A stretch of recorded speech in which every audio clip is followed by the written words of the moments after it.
This is the Lydian Spin with Lydia Lunch and Tim Doll. How you doing, Mr. Doll? I'm okay. We had a little hang last night. It was, feeling a Totally little bit fun. today, but that's fun. That was great. Totally Um, fun. it's nice to just kind of chill and be back in Brooklyn for a little while. And Yeah, just, absolute, I would say. yes, Well, we always come back around to this. yes. Florida. Florida Oh, yes. man brings drugs to beach and locks himself in his own trunk. Then the sun goes down. So Oh, boy. Monroe County Sheriff Deputy Seth Hopp, he thought it was just another day putting up with another Florida man. He answered a call at 9:30 p.m. about a suspicious 1997 Lincoln Continental, doesn't say what color, parked at Sombrero Beach in the Florida Keys. When he arrived, he found every door wide open, which is always terrifying, except for the trunk. No one inside. Then he heard a mysterious sound. He heard knocking coming from the trunk. So he called out, ordering the person in the trunk to come the fuck out. But turns out 32-year-old Rob Moore, locked inside his trunk, couldn't comply. He claimed he'd been hunting for his lost keys when he somehow managed to fall inside the old I managed to fall inside the trunk routine, right? And then it closed, locking him in. Anyway, Sheriff Hop popped the trunk and freed Moore. Bad news, Moore's keys were still missing. Oh, And boy. the cop Oh, spotted a bit of weed in a pipe in the glove box. oh, so Classic unlucky. Florida man. So after his rescue, Rob Moore, what a great name, got a citation for possession Ah, it sucks. at Paradise. But if Moore's car had been just 3 years newer, the entire ordeal wouldn't have happened because the 2000 Lincoln Continental came equipped with an emergency trunk release. Well, I mean, it would require a Lincoln Continental, something that big to fall into that. And I I, mean, I fell something, there's into the more to this. trunk. Oh, please. What an idiot. That's And by the way, another hurricane coming that way. It might already happen by the time. Oh, right. It's So, gonna oh fuck, and Fort Myers and oh, Sanibel around there, they just started rebuilding all that shit and they're about to get slammed again. Oh I boy. mean, that's what happens when you don't believe in climate change. Well, yeah. Also, that's what happens when you live right on a barrier island Oh, but sandbar. don't you know that climate change is good for waterfront property? What a fucking orange ass clone idiot, goddamn I motherfucker. didn't hear that quote, but Oh okay. yeah, oh yeah, that's a Trumpism for you. Hello. Well, when you were in Spain, did you ever witness the running with the bulls? I did not go there. No, I did not. Nor did I experience the tomato fest where The they Tomato come, Fest is another one, yeah. or when they all get in a giant human triangle on top of each other. No, but go ahead. Well, not to digress though, because like this, there's also Are you it, telling me no, about the well, bulls? the bulls, but there's also you can look it up. It's really upsetting. In southern India, there's like a shit fest where it's like manure and everyone's like throwing shit at each other, like the Tomato Fest. Oh I don't my! know why you do that, but it happens. I mean, all they have to do is go jump in the Ganges and they'll know Well, there's that too. covered in shit. Well, there was Do tell. there was no. That's not what I'm As I getting have a at. story about India to follow, but go Well, ahead. hold on. Well, but this is not my idea. No, no. I'm actually going back to running with the bulls. Oh, There was a running with the bulls in North Attleboro, Massachusetts. Basically, what? well, not intentional. Oh, I These heard about these this. bulls escaped from their farm and just started gunning it. And Yeah. they went through this like there was like some kind of I don't know what it was, a flea market or something, and they just come stampeding through there. Everyone's Oh, running out of the way, uh, and they're jumping over fucking fences. But there's one they still haven't gotten back. uh-oh. They say do not approach it. Bulls can be aggressive, I mean, what do you mean? They're huge. Of course they're. and they have a lot of testosterone. Let's put it that way. Oh yeah, they taste good. But a fun fact: a female bull shark has Oh, as much testosterone as a male bull cow. That's what those things ouch. are very Whoa, aggressive. whoa. Yeah, Well, now that we've gone grand large, I'm going small and back to India. please. A pack of monkeys Uh-oh. rushed into action and stopped the little girl's attacker from molesting her.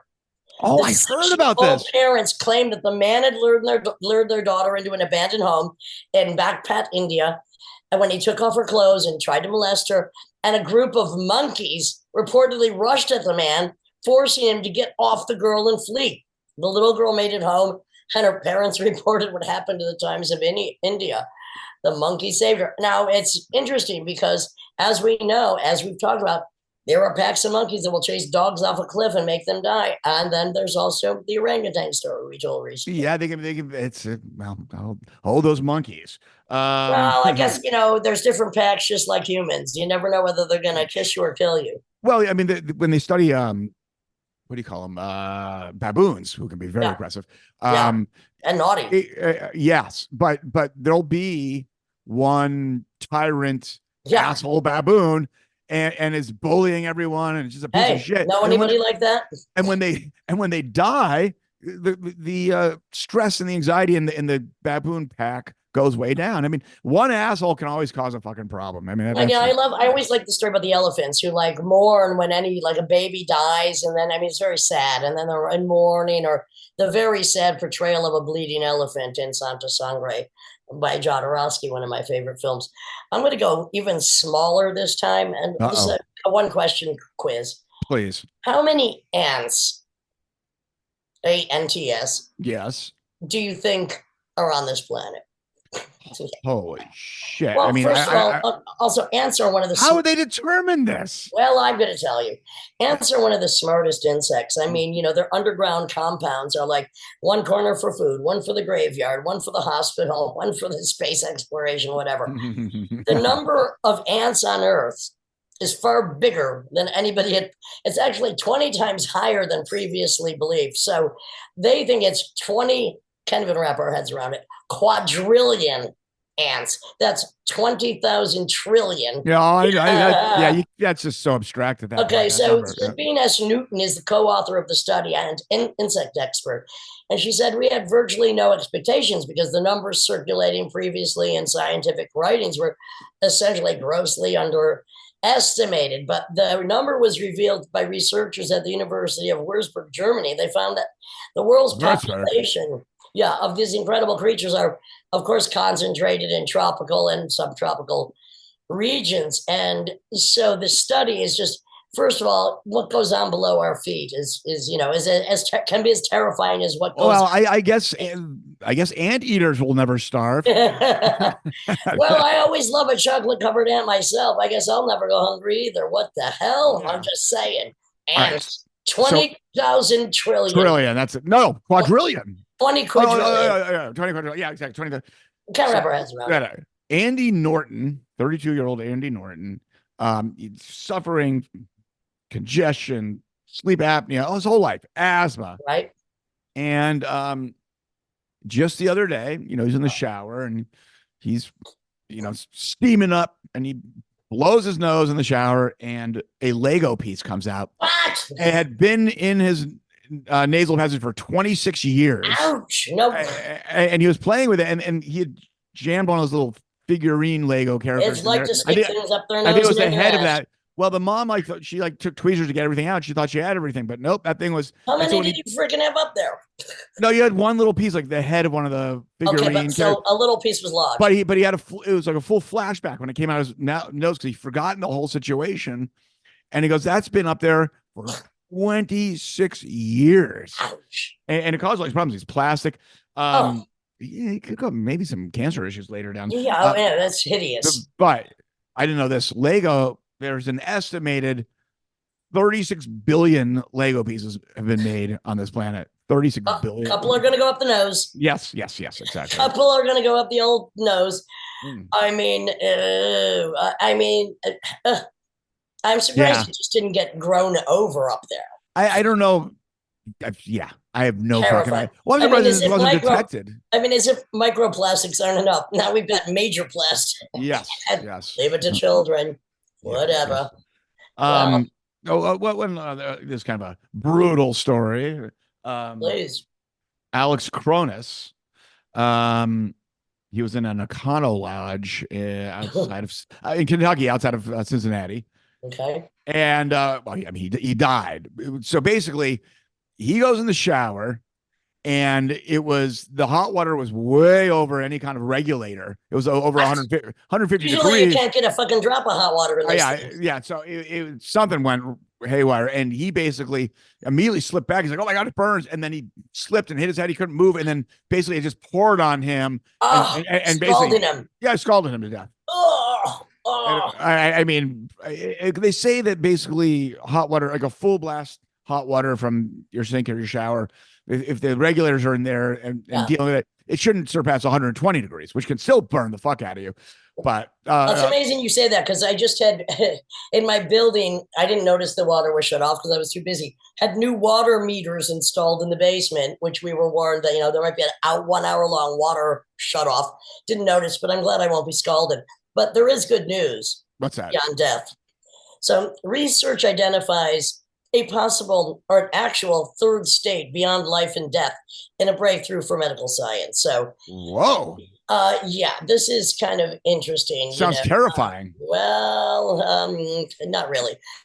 So scientists have discovered that there is, cells post death can take on other forms, and they can actually not only replicate, but they have other functions. So what they're trying to do is the microbiological and bioinformatics experts, as published in the Journal of the American Physiological Society, have been examining what happens to these cells post mortem. For instance, like talking about organ transplants, right? So they're calling this the life of certain organs or cells a third state, and trying to understand how in transplants and organs, tissues, and cells continue to function even after the donor's demise.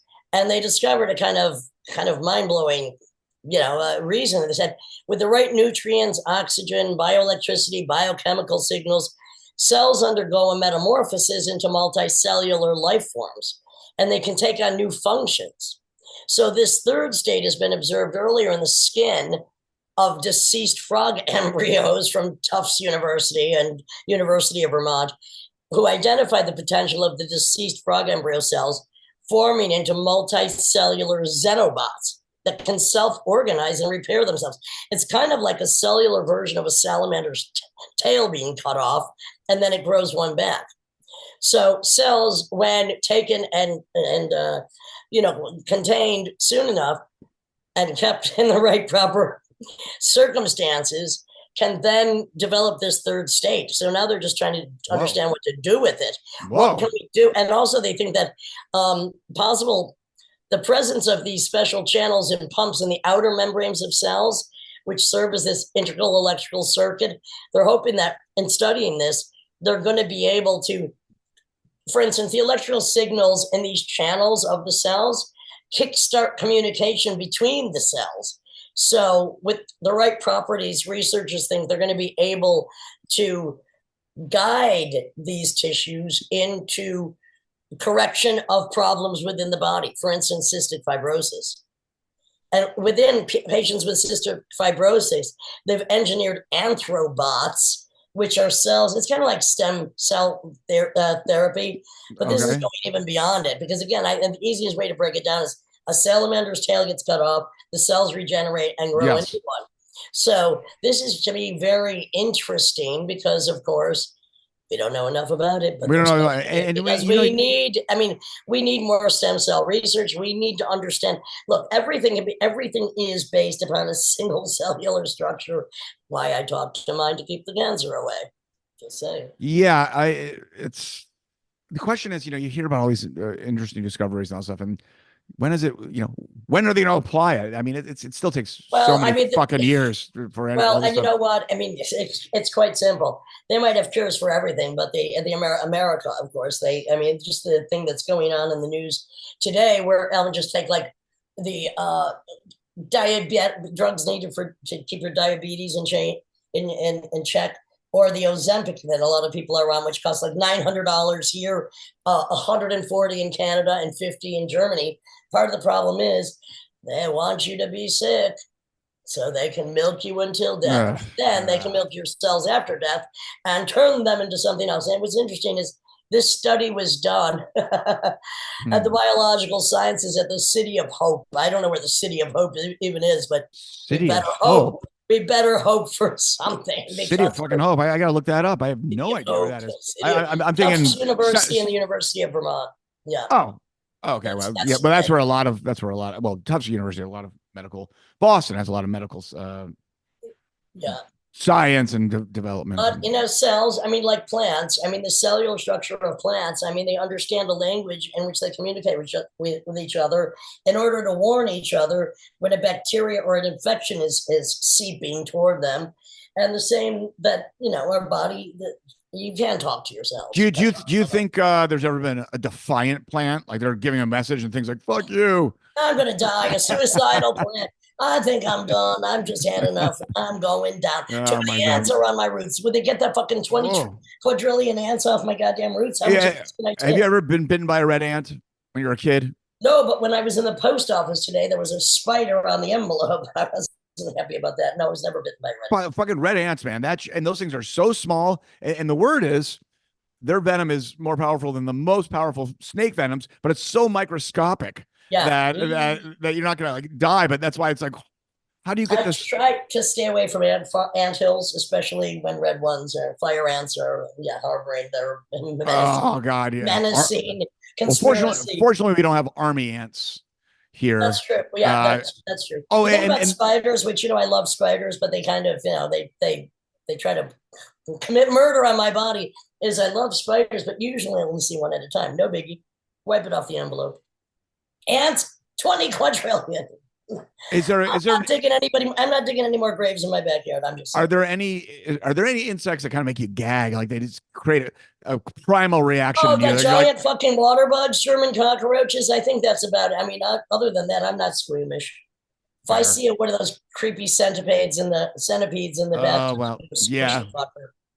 Actually, I chased one around the room the other day. I just went after him. I'm like, those things move. Those things can move. Oh, they're fast. Look, if you had 20 legs, you'd be fast.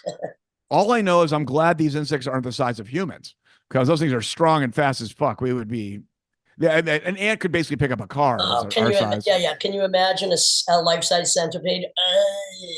I have had a friend that had one of those black long centipedes. Those are I actually find them kind of sexy myself, but that's just me. But the ones that are more elegant, not the little creepy ones that end up in your bathroom looking for water. Yeah, those things. Anyway, speaking of looking for water, I think I need a drink of water, and I think this is the Lydian Spin with Lydia Lunch, Tim Dahl, and Nick Sadler coming right up.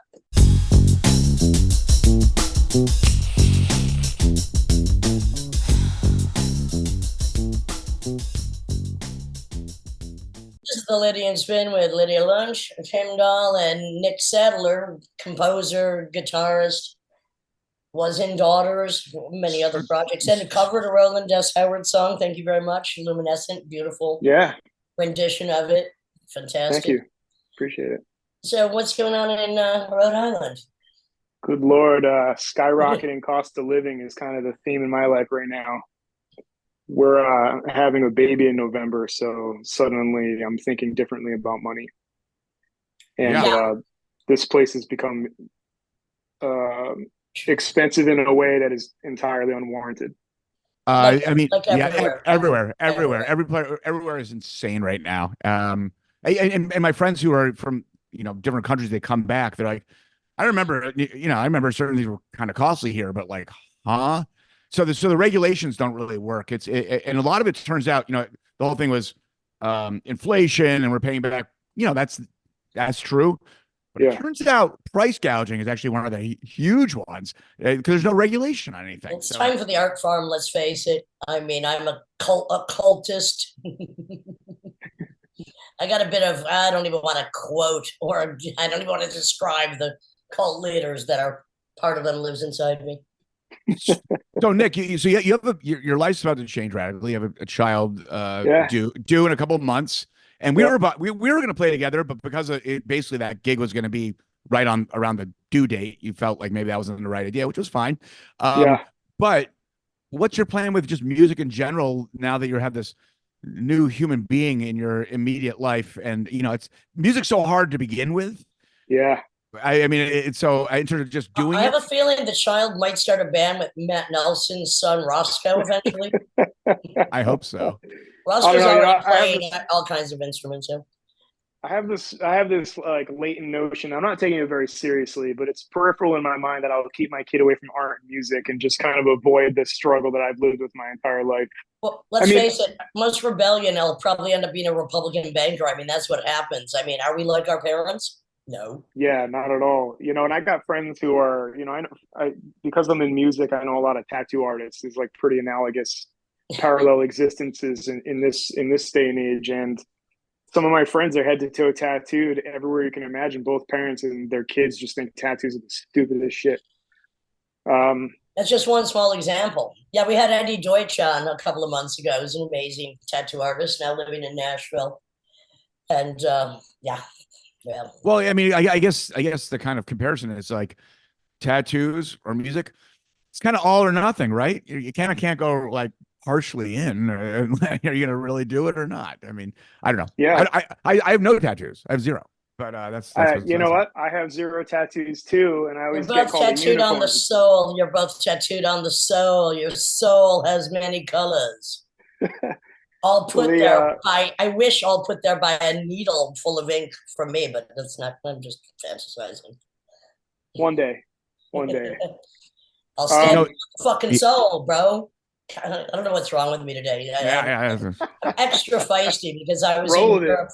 I was in Europe for 6 weeks, came back, stayed up for 24 hours, watched the Menendez Brothers 9 episode Ryan Murphy series. And that was just, 2 days ago. So I'm a little bit loop-de-loop, gookalooch. Wondering why Wikipedia was. I read Wikipedia when I can't sleep, and they were putting forth a series of different things about the Menendez brothers. And I didn't realize there's a new show. Yeah, yeah. There's She's one watching it. episode, there's one, I mean, it's kind of, Ryan Murphy hit or miss, but like a lot of the things he did. Yeah, Ryan Murphy. The thing is, uh, the actors are great. And Javier Bardem and Chloe Sevigny as the parents, Chloe Sevigny as the mother, and the two actors who I'd never heard of are really hot, very homoerotic. But there is one episode I was telling Simon about because we're kind of crime junkies. Simon Slater, our producer. There is one, I think it's episode 6, that has a 20-minute long one take prison monologue from one of the brothers, which describes the horrendous abuse they withstood under the Mm, father, who's the one that then went on to molest Menudo. And that series came out. And the thing is, yeah, there might be, people are gunning for a new trial because the abuse was just horrendous. It was just So Nick, I mean, yeah. um, Menudo, you have all these famous boy bands. Would you consider Daughters a boy band? Good Lord.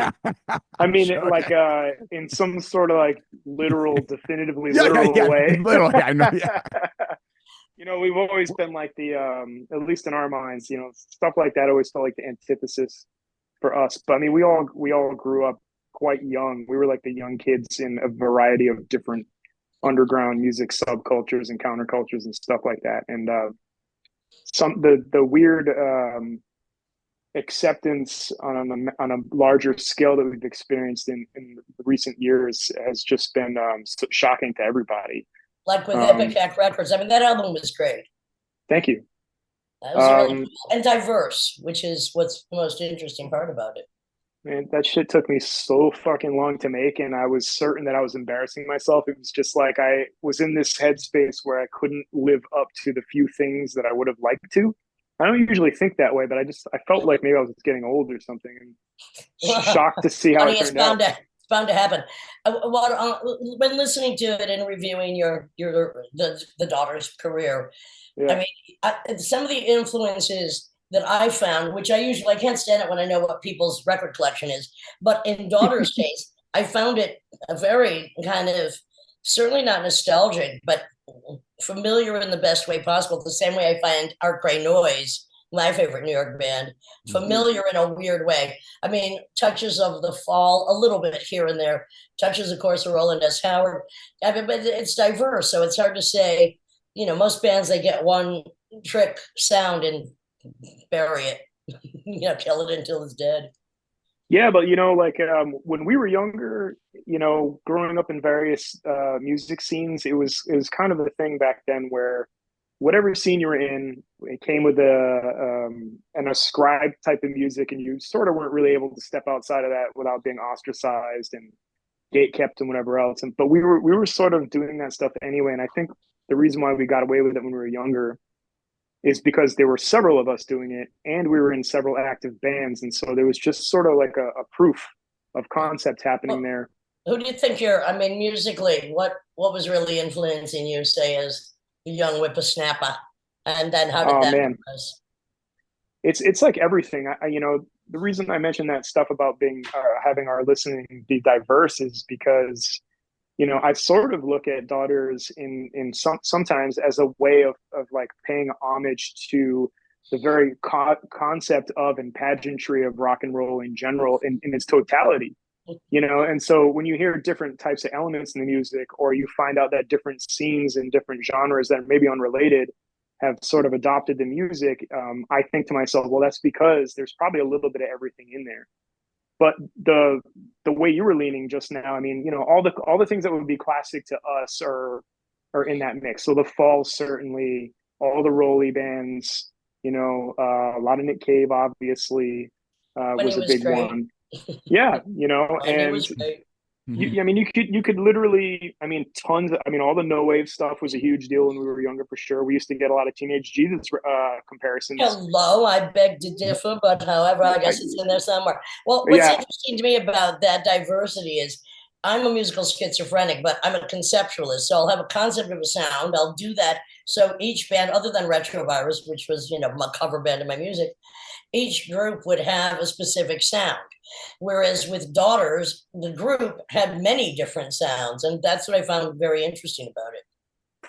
yeah. I mean, we were always willing to. I mean, that sort of started because we grew to hate every time we'd release an album, we would start to hate the people who would come in support of the albums, and we're not antisocial people, I don't think, but we're not particularly social, and I think we're sort of, I don't know. I think because we've been doing the same thing in the same spaces for so long, I've realized in recent years that you come to take for granted just how different you might be to an average listener because you're just Oh, immersed in really, like, honey? Absolutely. You get it right on exactly. yeah, you just But take but for then you granted wonder that like, why. You wonder exactly why they're.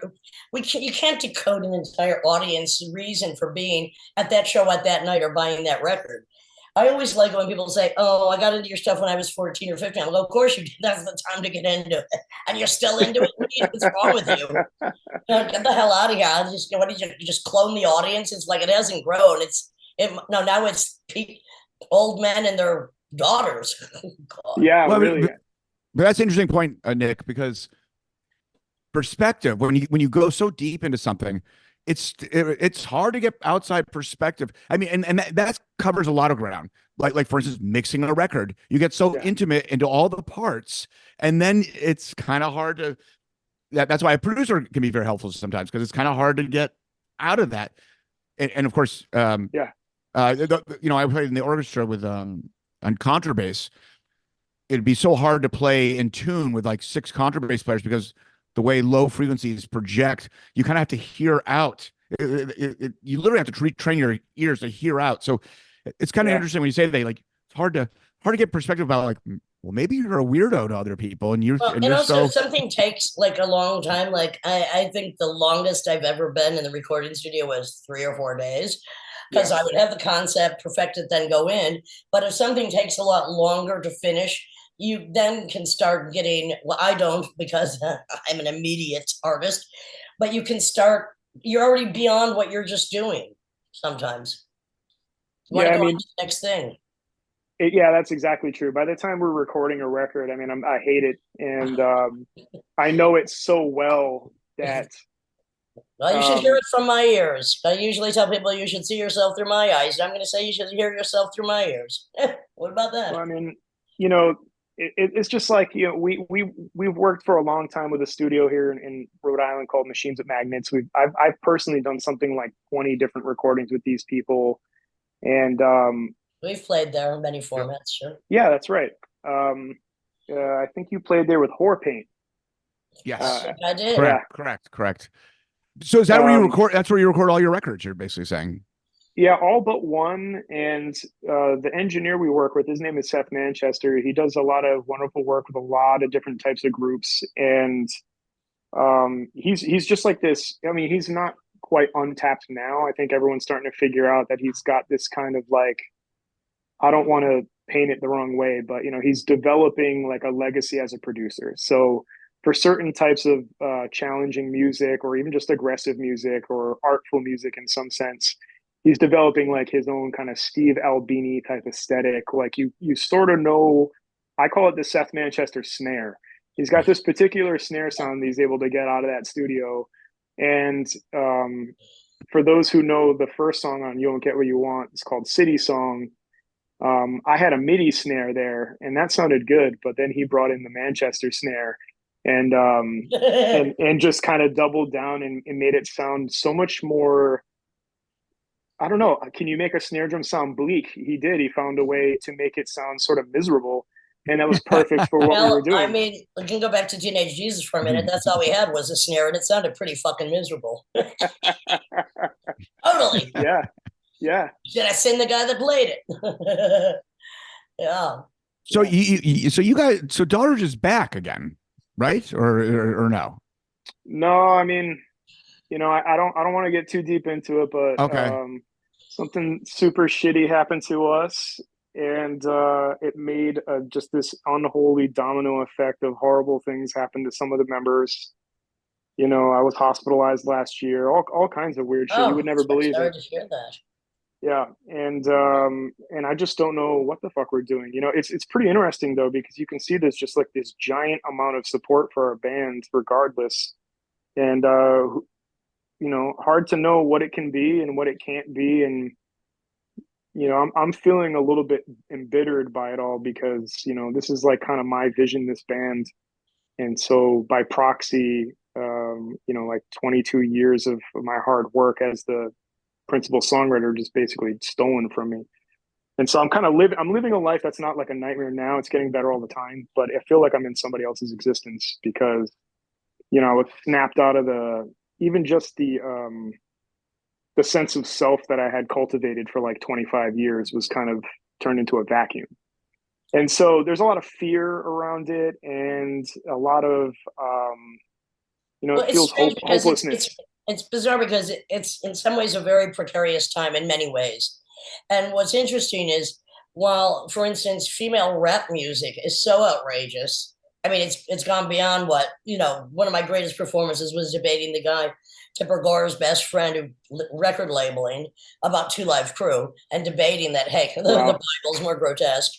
And now we have this such a wide divide between the Cardi B's, the Nicki Minaj's, then the new Puritanism, and within that scope, it's very also lazy girl music, which silly eyelashes, I call her. Excuse me, Billy.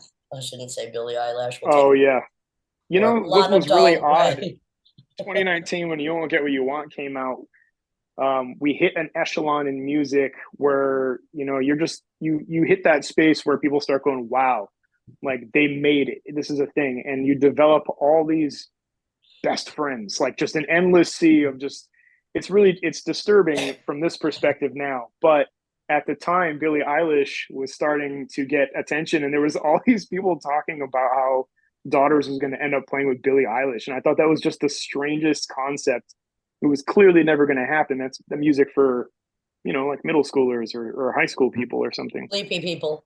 I don't really know, but that Puritanism thing you mentioned strikes a chord in me, because I tend to think of what's going on as, I call it summer aisle politics. Like Wicker Man type stuff, where you can see some people mean well, but they're doing things that are quite evil.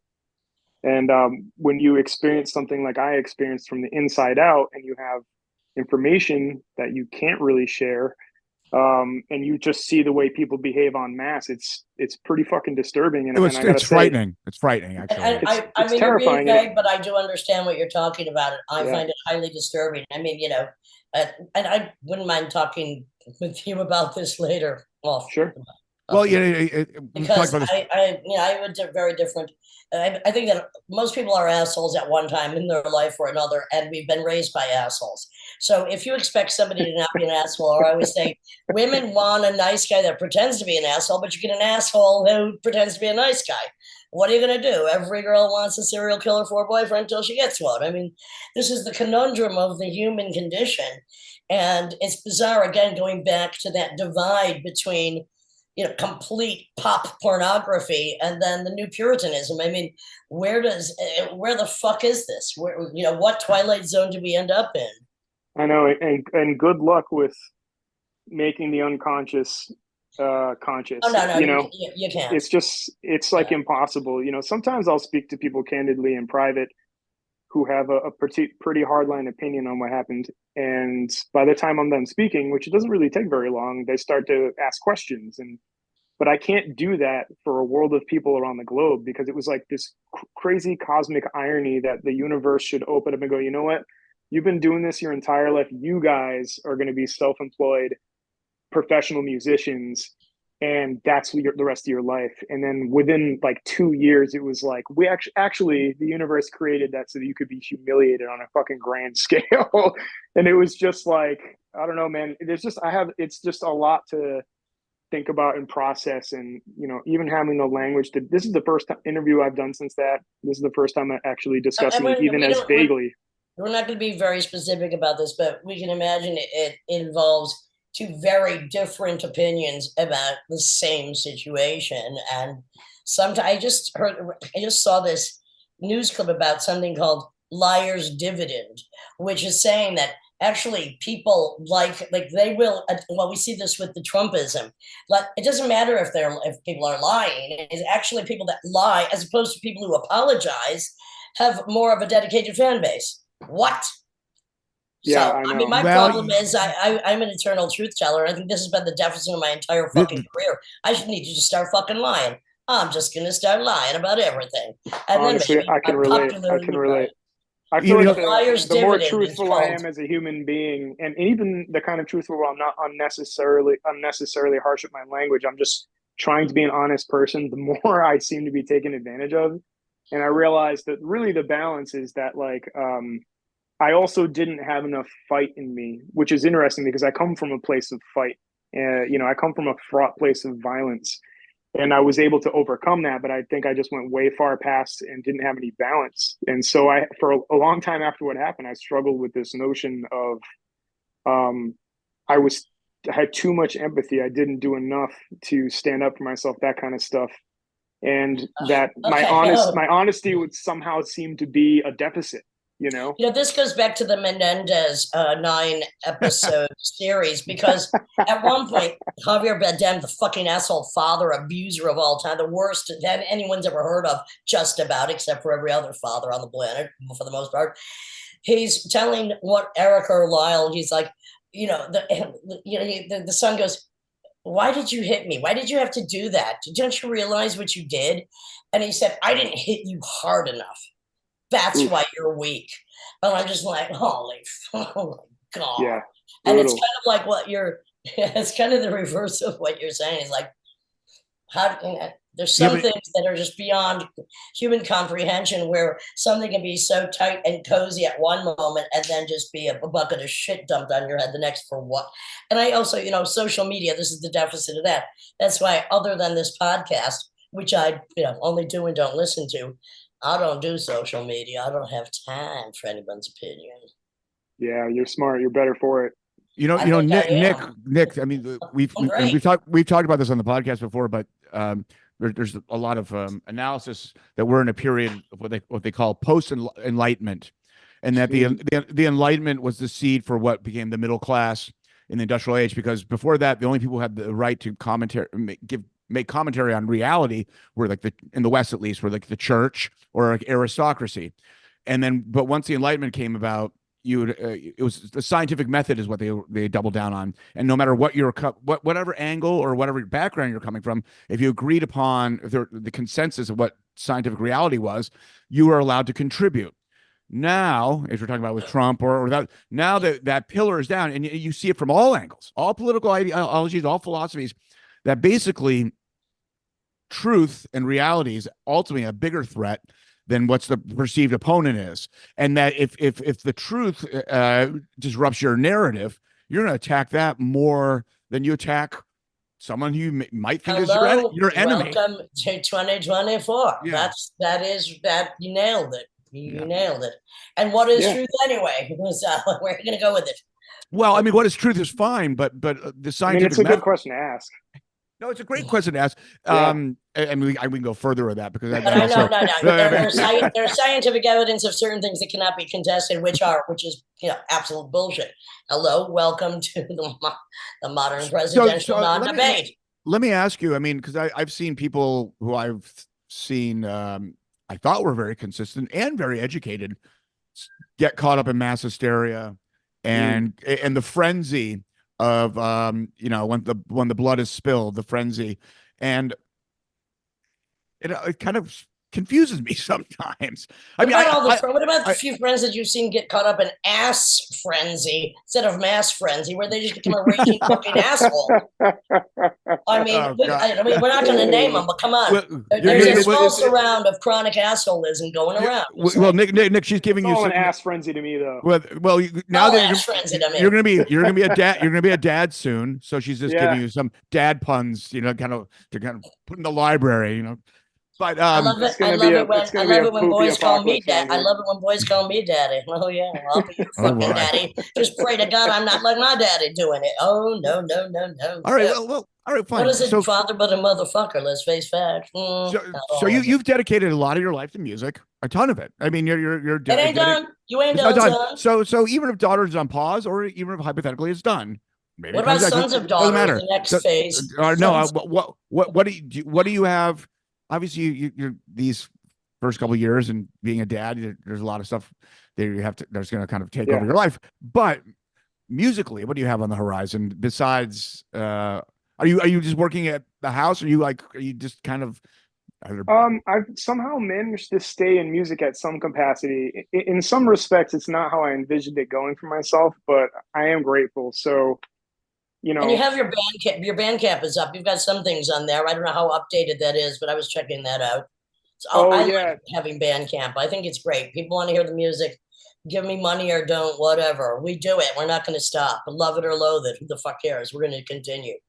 Start giving that more attention because I've been in a long-standing habit of recording pretty much anything I can think of since I was probably like 18, and I'm going to be 42 next month. And I literally have hundreds and hundreds of tracks, and I should probably try to raise some money through Bandcamp. I think it's a good idea. Yeah, I'm gonna give it a shot. I never really. That's one thing about me and actually the rest of the members of Daughters. And until that last record came out, we didn't even try at any point in the previous decades or 15 years or however long it was to make a single cent. We were just coming home and living on people's floors and stuff, and living out of bags and just living in these fucking garrets. Life of a musician or any artist at a certain point in your life. Yeah. And, but we were those people and we were enjoying our lives, I would wager that people in that position sometimes experience more freedom than many other people. You're pretty untethered in that regard. Well, until you realize you're working 9 to 5, 9 a.m. to 5 a.m. That's our schedules. It's true. We're not working, 1 hour a day. Yeah, it's not the time that you're on the stage. It's so much is involved in every fucking day that you're doing anything on the stage. Yeah, I wish, and that's something I wish your casual listener could understand. It's like, in order to develop a record like You Don't Get What You Want, it had to be on my mind all the time. Yeah. And I ran a rehearsal space in a recording studio, and I was a live sound engineer when I did that. And I was in several bands, and it all just filtered into that record. It was like just another education. And I'm kind of going through a phase similar. So, for many months I wasn't able to find a job because there was a lot of negative search results about me. But I was able to find my way into a position at this wonderful place at Rhode Island School of Design called the Studio for Research in Sound and Technology. And it's basically a sound design area, sound as medium. And it's put together by this brilliant person named Sean Greenlee. And he's an old noiser dude from the 90s. I mean, he's been Landed, and he's played with Six Finger Satellite. And he was Pleasure Horse, and he's just been around, and he's really sharp. So sound itself as a sound experience, not just like, oh, here's music, but a sound experiential place. For sure. We have architecture students who are coming to consider the way they're building sounds. We do something called ambisonics. We have a speaker array that's 25 speakers and 4 subs positioned in the hemisphere around the listener, so you can position sound 3-dimensionally. We teach students how to build synthesizers. I don't, but a faculty does. There's music programming languages, music recording, and students from different disciplines come in here. They gain this information and they can apply it to Fantastic. other things that they're doing. So that's my day And job other now. things other than just the guitar, bass, or drums. I mean, also building Yeah. sound as the element, using whatever. Absolutely. Sound is I mean, and they say with the movies, there hasn't been that much development in terms of the visual. It's the sound that's actually, and that's the voodoo trick with the movie horror experience. movies especially. I mean, the sound is so important because the stories are so fucking tired. Well, George Lucas, he was super, but it's really interesting about sound is how little some people consider it. Like, for instance, going to a restaurant and someone's like, 12, 15 inches from your face and you're screaming and you can't even hear them because the sound's echoing everywhere. They don't have it controlled. It's so awful. The acoustics in a restaurant. I mean, that should be a job you should look into. It's all restaurants sound like suck. The food to be great, the sound is fucking atrocious. I always ask to turn the music down, change the channel. Sometimes they say yes, sometimes they say no. Let's just fucking do it. I can't take it. Can't take it. Next time y'all are in Providence, if you have some extra time, you want to come up to the studio. I would love to. I can show it to you, and we can play you some. We need another show up there, Tim. Well, we could do it. Well, we can make a show up there anytime we want, Lydia. Done it before. And I'm gonna be the gig that you're gonna be on. I'm gonna be there on November 8th, and my drive is from the day before. I'm in Amherst, Massachusetts, so it's a really short drive. So maybe I'll take you up on that because Kalabata from As Mother's Temple, you'd totally be into checking that out. So dude, we would love to have you both. And Lydia, anytime you make your way out, you come up and we can play something for you called Difference Tones, the work of research fellow Alex Cakeley. And what he does, he's been doing this for a long time, developing this, getting published in journals and reviews, doing the science behind it, where he projects 2 acoustic tones at your ear that'll basically turn your ear into a speaker that projects a third audible sound that comes out of your head and can be recorded with a microphone. Oh, it's insane. It's absolutely insane. I think. So maybe it'll cure my tinnitus.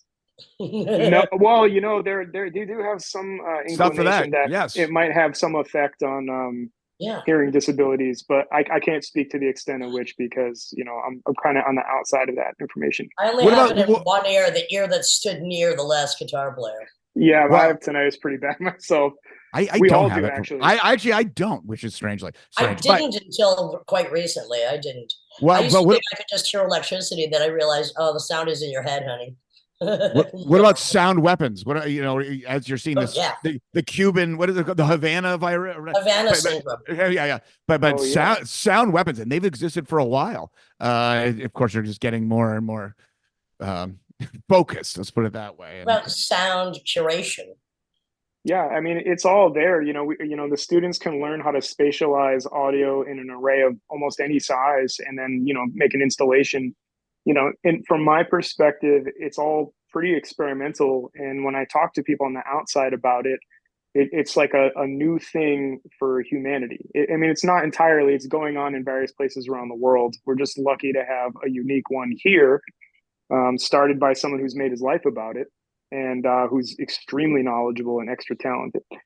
But I think as people who like challenging things and sonic complexity and stuff like that, I would imagine you'd get a kick out of it in any number of directions because there's a bunch of stuff that can be done with it. And some of these students are so talented in whatever medium they're working in, so fluent with the language of design that they can come into the studio with no music or sound experience and walk out at the end of the semester with something you've never heard before. Well, I love the idea of architects, of students of architecture and architects in general coming in for the sound that's very interesting to me, is the combination of those elements. And having worked with architects before, and actually with Juan Azalea, who asked me if I would write some music that could stimulate bacteria. I'm like, you're talking my language. Back to when I was thinking about sound as a curative. Of course, we wanted to make the Blob from sound. It didn't happen, but it was a great idea. Yeah. Oh yes, I have the music exactly for bacteria in my head.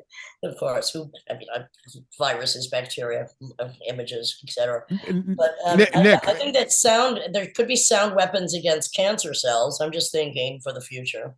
Just I saying. bet maybe yes, they use sound for breaking up things like Yeah. breaking up all types of different shit in your body. But have you ever Yeah. been to Gloucester, Massachusetts, by any chance? Yeah, I'm pretty sure. Because there's this castle called Hammond's Castle. This guy John Hammond, who was a military inventor, Yeah. back in the Roaring Twenties, would have these like insane masquerade parties. It's an eccentric to say the least. And he had something like over 250, 300, I think 500 patents. He was but Whoa. so Okay. sound was one of his big ones. He invented the technology for remote control and heat seeking and all types of stuff. Interesting. But he was obsessed with sound and acoustics. And in that castle, he has a library, which was basically, if you go to like different, it's totally acoustic, just different angles of the room, and you could whisper, and then you could hear them in the back of your head in other angles. It's so bizarre, and it's Yeah. which he knew all. I Must be mean, experience. I mean, yeah. You should check that if you're ever there. Check that place I out. will. Yeah, I love stuff like that. We're in our research portion of the department. The work that Alex Cakeley does is he's developing what's called a wavefield synthesis system, and that's basically like small 2-inch tang band speakers. At least that's what we're using, positioned very closely to one another, and you get a greater sense of accuracy in terms of the spatialization and Yep. the dimensionality of the sound.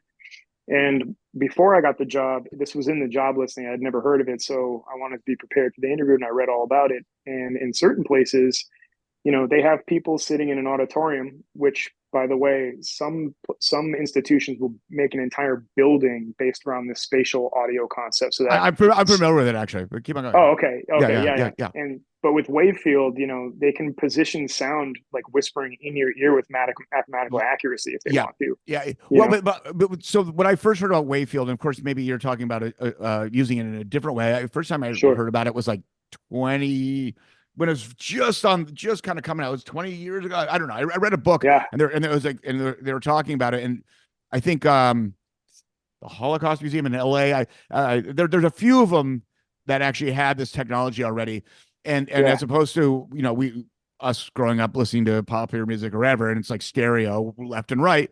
Yeah. If you go into a room and they're playing this recording of an orchestra, it's like, well, I want to be closer to the French horns, and you can like walk over. I mean, is that three-dimensional? You can walk over and just be like next to the French horn section, so anyhow, that's exactly right.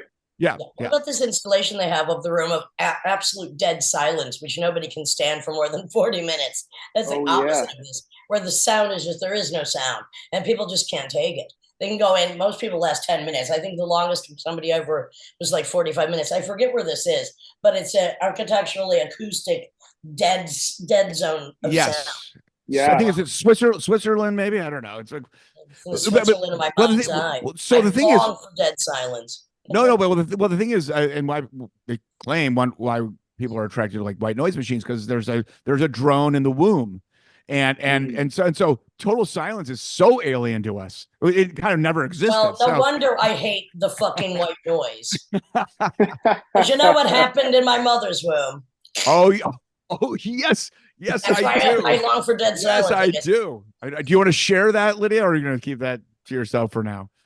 Yeah, if there was a male twin, but he didn't. He didn't come out alive. Yeah, like Elvis. Yeah. Wow, interesting. Yeah, I guess he lives inside me. Yes. Well, we have a very heavily treated, acoustically treated room. It's not nearly that intense. I remember reading about that room, and they say you can hear your nervous system. But there was a Spanish artist called Tres. Conducted silence. Was amazing, and he would just start at the parking lot, shut down sounds out there, shut them down in the bathroom, in an auditorium, shut them down in the hallway, and with each thing you shut down, your breathing would become more intense. And my review is he strangled you with silence, and you don't know how noisy everything is until everything electrical is being shut down. Yeah, that's so I long for dead silence. Well, it's amazing how much we block out with that. And I was just I was in Hamburg and stayed at a friend's house, and just Germany actually has part of their great engineering is these neighborhoods in these cities. You just go a block off, and it's so fucking quiet you can't even believe you're in this city of a couple million. And as opposed to New York, where you don't even realize how much you're being fucking bombarded from every fucking angle.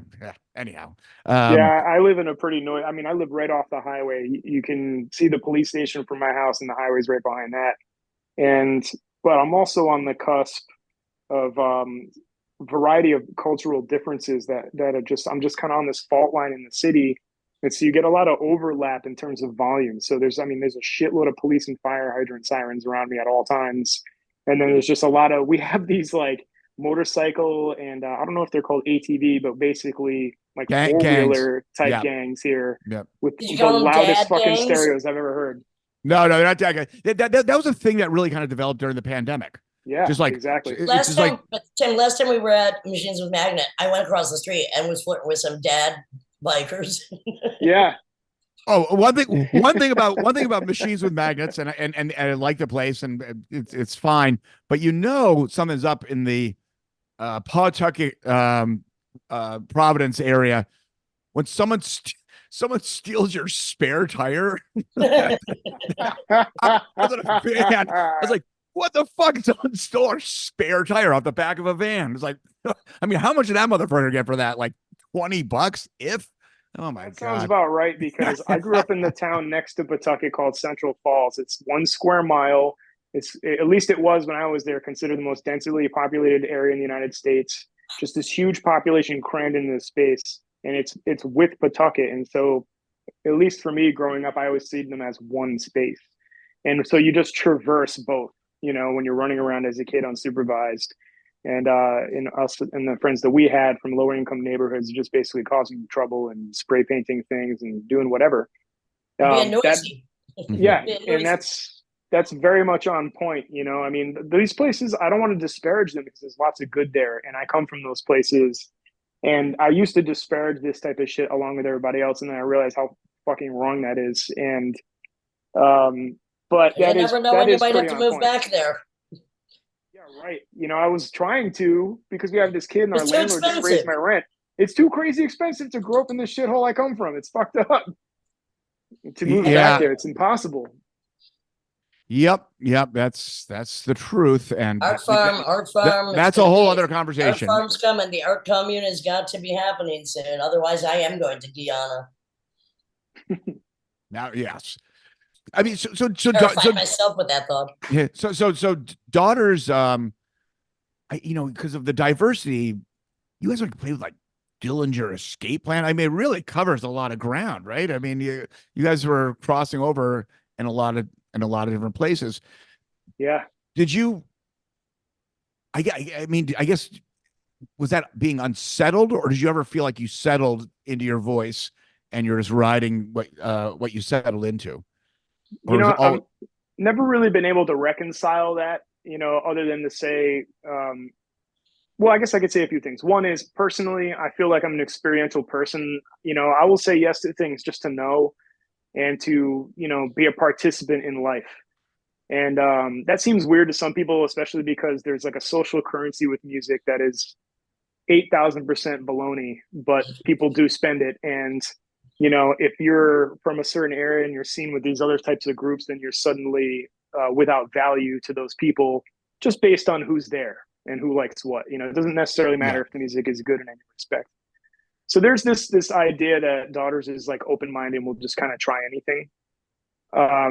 Then there's this other idea where we have had like almost no control over who listens to us. I mean, and you don't. Well, you don't. And the thing is, you know what? You can be as choosy as you want, motherfucker, but you can't choose your audience, unfortunately. Yeah, you can't. And so we've been adopted by a lot of different types of people. I mean, recently people were calling us a scene band, and that's basically describes bands that were like habitual Warped Tour weird bands, and those people like us, and so now we're on this radar there.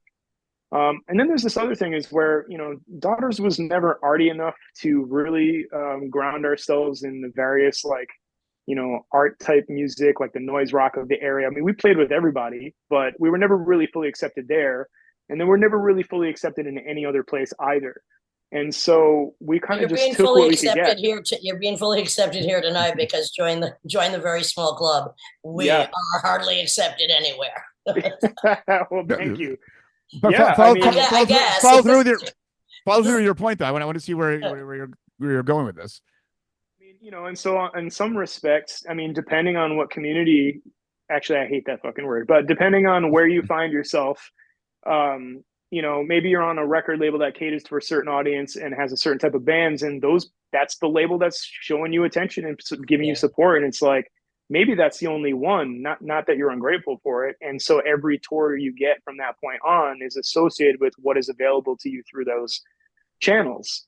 And we've been on a lot of different types of labels. We were on a label called Hydra Head, and at the I know it. time, there were a lot of like post rock and sort of like doom adjacent. I wouldn't even say proper Chicago doom, label. but Chicago label. Yeah. and so we just ended up touring a lot with bands like Russian Circles and Pelican, and that was an extreme mismatch for us. But that's what we had available to us at the time. It was only in 2019 where we had the governing power to actually choose to try to tour with people that one or all of us were actively listening to or had been listening to, which is how we ended up. One of the first tours we did on that record, it was Container, which is one of my favorites from I know Container. Yes. Yep. Lives in London now or Berlin? Yep, London. As far as I know, okay. London. Okay. It was Container, Container Hyde from Chicago. I know them too. Wolf Eyes and Daughters. And you know, there at that time we were being accepted by a commercial audience. So it was actually a strange soup where it was like I was getting to play with people I had admired for a long time when I wasn't really doing anything. You know, like I listened to Hyde before that record came out. Container is one of my favorite things ever. Wolf Eyes is a classic to me. And then, you know, finally we get to play with bands that I feel a kinship with, but then the audience is like 16-year-old kids and their parents are bringing them to their first concert. And, you know, then here comes Heather from Hyde waltzing out onto the stage with a chastity belt on in front of us, you know, and it was like, that was an interesting mix too. It didn't seem to, you know, have any sort of negative effect on anything really. I mean, that whole year we got to play with all kinds of just shit that is great and people who are really there for the right reasons. Well, I mean, I never really experienced this because nobody will let us open for them, although we would like to play with other people, or we just refuse to have other bands on the. I prefer to have nobody on the bill, but it would be nice sometimes if you could find someone you want to be on the bill with. But it reminds me of when Suicide would do a show with like the Clash or the Cars, and you would think that, oh, I like the Cars or I like the Clash, so I should like what they're presenting me with, but people fucking hated it. Yeah, they just don't get it. Really hate it. And of course, Suicide loved to be hated. Yeah, and you know, when we were younger, I felt okay with that position, you know, to be honest with you. And then it was all part and parcel with this idea that we weren't even trying to make any money. You know, there was just something like innately self-destructive about us as people. And now that we're middle-aged and I can look back at who we are, where we come from, I'm like, oh, that makes complete fucking sense. But, you know, we didn't know it at the time. We were just what you were people. Born to do, my friend. You were doing what you were born to do. That's how I feel about it. You know? Yeah, that's how I feel about it. I mean, so Nick, I mean, this kind of thing about everything you work for and where you got and getting yanked away with the controversies. It was going to be yanked away anyways because we were going into a pandemic when all this happened, right? I mean, it's not literally that, but you would have had to stop touring like all of us did, and that was a reality. So I guess it was a pandemic of stupidity as well. No, but it's probably at the same time. There's a pandemic of idiocy. Well, it's probably double hard. It was I wish more people would die from it instead of making me want to kill them. It was no, but it was double hard probably because at least you know the rest of us who had to stop touring. At least we could kind of manage our little thing, our existence. And I mean, Lydia and I'm grateful for Lydia because we had this podcast. We had something to do. But then suddenly it's other things exactly. No, suddenly you're not touring anymore, and you get all this hate coming and all this. It was super surreal. You know, I'm not even out of it. You know, I ended up. I mean, I don't even want to go. You know, I won't even go there. But yeah, no, you're right. It was something that was bound to happen anyway, and on not obviously not to the extreme that it was. I mean, we were going to start doing things again, but we had found ourselves in a position we had never been in before, which is to say that we were self-employed and there was like a real income. Yeah. It wasn't a lot at all. In fact, we were still basically skirting the poverty line. But for us, we all grew up in poverty. We're all uneducated autodidacts. It was like kind of amazing. We were like shocked that this band could produce enough money where we didn't have to go back to work. And then the tour ends and the pandemic hits, and you just suddenly have to figure out how to maintain that. And that's where you get to see from the inside why so many people will make a successful record and the next one will kind of stink, because there's all these factors that come in that you start thinking about, and none of them are the art of what you're doing or the expression that you're interested in. And, you have other factors that start to weigh in, and it's a kind of a poisonous thing. And you just gave the best advice you can to anybody who thinks they want to be a musician in this day and age. Just don't do it. Go into architecture, go into chemistry. We need more doctors. We need more buildings. We need urban planning. We need a cure for the cancer of the mind, which is infecting so much of the population. We need more sharpshooters. And with that, I'm going to say this is the Lydian Spin with Lydia Lunch, Jim Dahl, and Nick Sadler. It's been great talking to you, my friend. Any last thoughts you want to, or any things you want to plug? I'm working on a horror movie called Lenore by a director named David Ward. It's his first 90-minute movie, and it's my first 90-minute score. Cool. I'm not sure when that'll be out, but it's kicking my ass. And I do that most of the time when I got to work. But, it's been on my mind since you approached me to do this. But Lydia, my favorite poet is Wanda Coleman. I have a book of poetry coming out this year. And I have a picture of you standing with Wanda Coleman. And I just wondered about that. Well, I did a lot of shows with her, and I put out an album by her too. I mean, That's amazing. Yeah, she was amazing. I mean, she was like 6'2". I'm 5'4". She was great. She had no black people in the audience, and neither did I. Which we both took offense to. But she was great. I just approached her to do some shows in LA, same time as I was doing shows with Exene Cervenka. So wow. That's great. I'm glad for the shout out. Yeah, I put out an album of hers through my label Widowspeak a long time ago. That's really cool. Good luck with the coming changes. Thank you. Yeah, I'm looking forward to it. It's gonna be hard, but I'm ready. Good man. See you soon, my friend. Cool. Thanks for doing this, guys.